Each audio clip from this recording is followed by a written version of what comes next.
Hey, what is up guys, I'm KBHD here, coming at you in the midst of final exams with a bit of an exclusive. So, I've been messing with the OnePlus One lately, which you probably already knew if you follow me on Twitter, and I've been getting non-stop questions about it naturally, which helps a lot with the review process, so keep the questions coming. This isn't really a full review video, that's coming later, and believe me, I have a lot to say about this phone. But since I've gotten to know the phone over the past couple of days, I figured some things are worth sharing, as this is a pretty interesting phone, and for all intents and purposes, it's a CyanogenMod phone. So here are 5 awesome features that I found so far from the exclusive CyanogenMod 11S on the OnePlus One.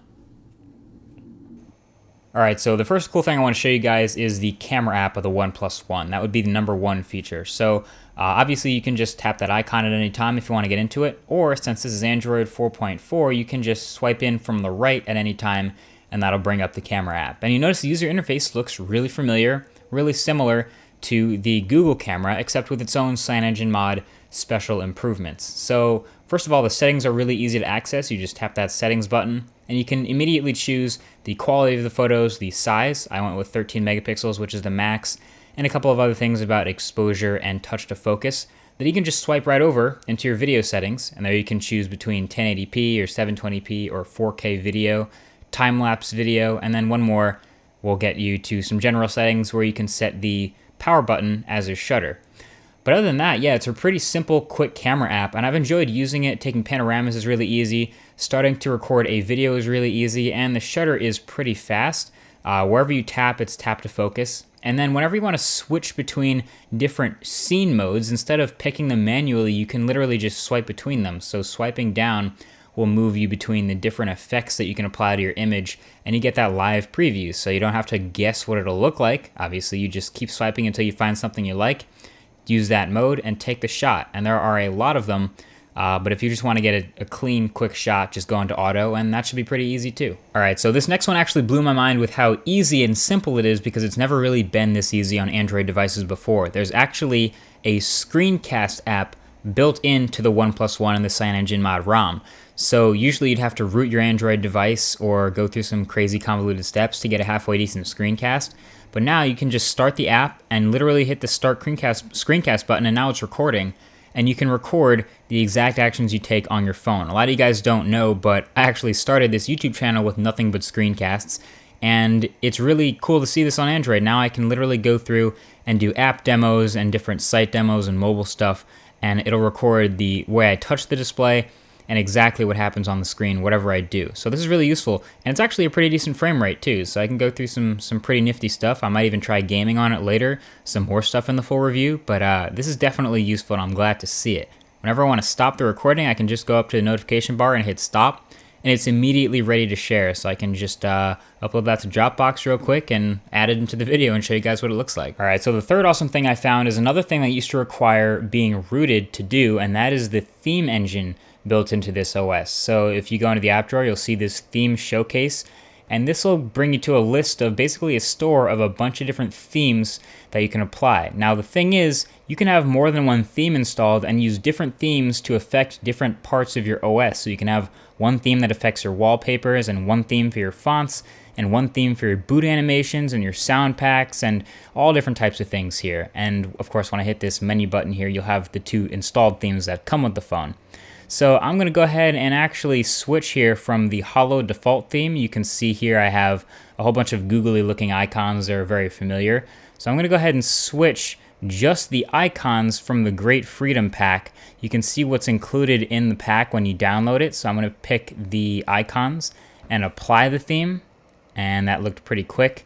So now when I hit home, I have a new set of icons on my home screen, and I didn't have to use an app or anything special to do that. All the apps that are built into the icon pack are affected. Not everyone is included in this particular icon pack, but if you find one in the store that you really like, you can apply it and use its icons, or like I said, its boot animation or whatever you want. I'm going to switch back to Holo. Again, that was pretty quick, and I'm right back to the Holo icons. Pretty snazzy. So the next awesome thing that I've made a kind of a big deal about, but that not a lot of people were noticing, is that you can change between on-screen and off-screen buttons on this phone. And a lot of people, when considering the perfect phone, like to decide that they don't like on-screen buttons because it takes up precious screen real estate. So you can switch those on and off by going into the settings and hitting the buttons setting, and you can choose to check or uncheck the on-screen buttons. So when you turn those off, you have now the menu, home, and back button, and you can double tap the home button to turn the screen off and bring up other sort of quick actions, and you can always now use these to navigate. But if you're like me and you're used to a Nexus or you're coming from a Google Play Edition device, you can enable the on-screen nav bar. And what's even neater here is I'm used to these rooted features where you can go into the interface and go out and scroll for buttons and layout, and you can now choose to add or subtract buttons from the software buttons here. So I'm going to go ahead and add a permanent search button and lock that down. And now I have a permanent search button here in my software buttons at the bottom of the phone. So that's extremely useful if you want to add a permanent menu button there or a permanent search button like I just did.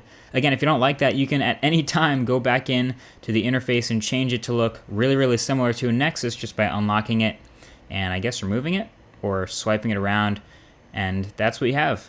You have the ability to change all these crazy things that you really only got when you were rooted or using a device that you rooted yourself. And the last but certainly not least awesome feature is what I like to call just the little things that CyanogenMod has built in to this that you may or may not enjoy or appreciate, but that they've done and will help if you're used to using a rooted phone or something that's had CyanogenMod on it before. Here's an example of the quick settings that you can swipe down with 2 fingers.